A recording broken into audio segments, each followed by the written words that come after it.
thot një nga kritikat më të mëdha të krishterëve drejtuar muslimanëve, thot bëhet në lidhje me martesën. Ne keni pa në për debate, në për ase, ta në kohën e i godasin muslimant, më thonë ato ajete kuranore ku potencohet për martesën më shumë se me një grua. Apo?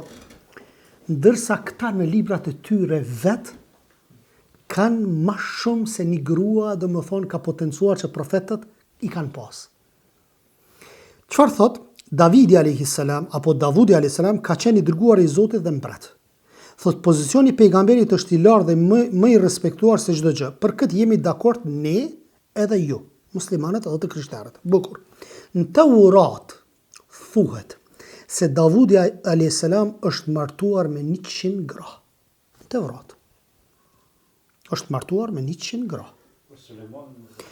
E ato i kanë lindur më se 50 fëmijë meshkuj dhe femra.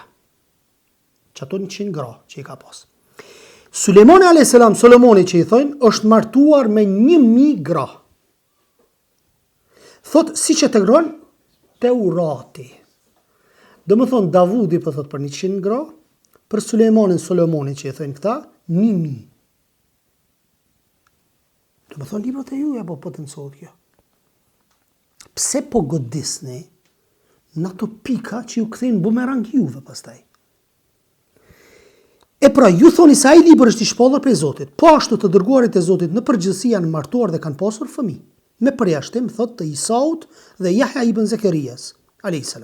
Në Tevrat është shënuar se njeriu e ka të lejuar të martohet me aq gra sa është në gjendje ti furnizoj, s'ka kufi, s'ka limit. Aq sa keni mundësi ju më martu, martojeni.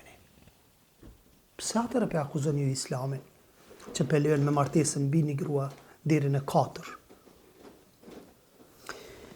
Kurse ju të krishterët nuk besoni në martesë, ashtu si që ka porositur Zotin Teurat. As Ungjilli nuk e ndalon martesën. Ju jeni thot mbështetur tek ajo që ka shënuar Pali. Do më thonë, Pali na pedim. Edhe jo rasisht i themi feja Palit. Jo feja Isaut a.s. që ka pas. Po feja Palit që e ka dërmu fen e Isaut a.s. që e ka bastardu, ka fut gjëra që bie ndesh në mënyrë direkte me fjalët në vetë këtë Biblën që e kanë, në këto Injile që e kanë ungjit. Nuk e ndaloj martesës, ju jeni mbështetur tek ajo që ka thonë Pali, të cilën disa nga ju e ngritni deri në pozitën e të dërguarit. Ndërsa ai është njeriu i cili ju ka ndaluar të martoni me më shumë se një grua. Thot nëse vdes ajo, mund ta zëvendësoj një tjetër. Prifti mund të martohet vetëm me një vajzë e jo me një grua vejush.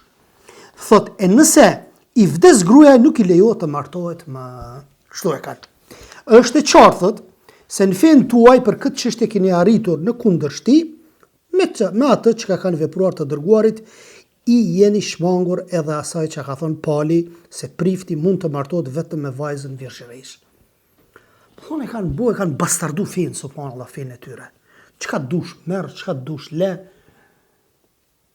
Më thonë thjesht nuk janë argumentues ndër ato që i kanë në Injilin e tyre. Tërkohën duke i kundërshtu, do thot tekstet e tyre. Ju të gjithë priftërinjve u a keni ndaluar martesën.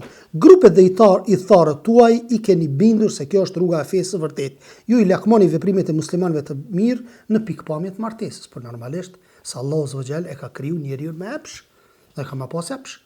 E pastaj po dalin skandalet. Jo boni pedofili filan prifti, jo qohet motra e nderit për shembull, shkon e publikon dhe më thonë skandalin me priftin, pse se prifti e ka tradhtu këtë motrën e nderit, ka shku me do tjera, edhe tash kësa i nati i ka ardhur dhe qita tash publikoje, prej i natit. Martojo, se kitë ndalume. Ose qëndra, po do në murgri, qëndra pra. Pse po e prish, kënej nanën tjetër, po thujo murgesh, apo në murgri, ndërsa nanën tjetër te bën skandale. Po në është normale, sa Allah, Zogjele ka kriju njeriun me epsh. Normale. Më thonë ai duhet mu akumulu, duhet me nxjerr ato çka po akumulohet. Është normale, subhanallahu, Allah ka kriju njeriu, edhe mashkullin edhe femrën. që kanë epsh. Pastaj thot, dietarët tuaj e dinë se në librat e shenjtë është e lejuar martesa, ashtu si Allahu ka shpallur i tharëve të librit të besimit islam, i dërguari Allahu sa Muhamedi alayhis ka thënë, në islam nuk ka murgëri, s'ka murgëri. Në islam s'ka murgëri. Kur të mundesh mu marto, martojo. Ki pak para, ki pak pasoni, me njëherë martojo. Në të kundërtën, Muhamedi alayhis ka thënë çka? Agjëroni, sepse agjërimi e ul epshin. Agjërimi e ul epshin. I ri 17, 18, 20 vjet, 21 vjet, ki ep shumë, për me ul epshin, mos me shku synin haram, qa me bo? Agjëro. Me agjëru. Çdo, do të thonë, hone të agjërot mjaftan, që e ul nefsin, për mos me ran haram. Sepse harami shumë i madh, është ndalesë shumë e madhe, do të thonë zinaja.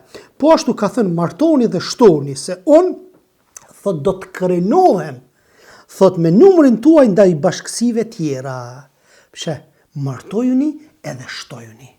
Nëse gratë i kemi pjellore, kushdo që i ka gratë pjellore, le të vazhdoj me bo fëmijë. Le të vazhdoj me bo fëmijë. Se Muhamedi alayhis ka mu krenu me ty në ditën e gjykimit. Ka mu krenu me besimtarët. Shpesh e kom thonë, neve kush në ka rujt vëllazni? Që ky natalitet në ka rujt neve shqiptarëve. Sa kanë pas largim prej Kosovës, kur në kanë pushtu, do më thonë shkijet, 100 vjetë.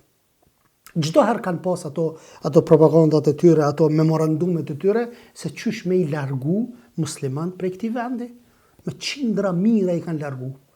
Edhe prej Kosovës, edhe prej Greqisë sotme, do më thonë, çamët, krejt i kanë largu. Qoftë me dhunë, qoftë, do më thonë, i kanë largu, qoftë i kanë thonë du të me pranu krishterizmin. Nësa perandoria Osmane s'ka bo me dhunë me pranu musliman, sepse në fe ndalohet dhuna për shkak të fesë. Do më thonë për shkak të fesë, me dhunë mi thonë ati pranoj islami, nuk lejohet ve, la ikrahe fi din, nuk ka imponim fe, nuk ka dhunë fe.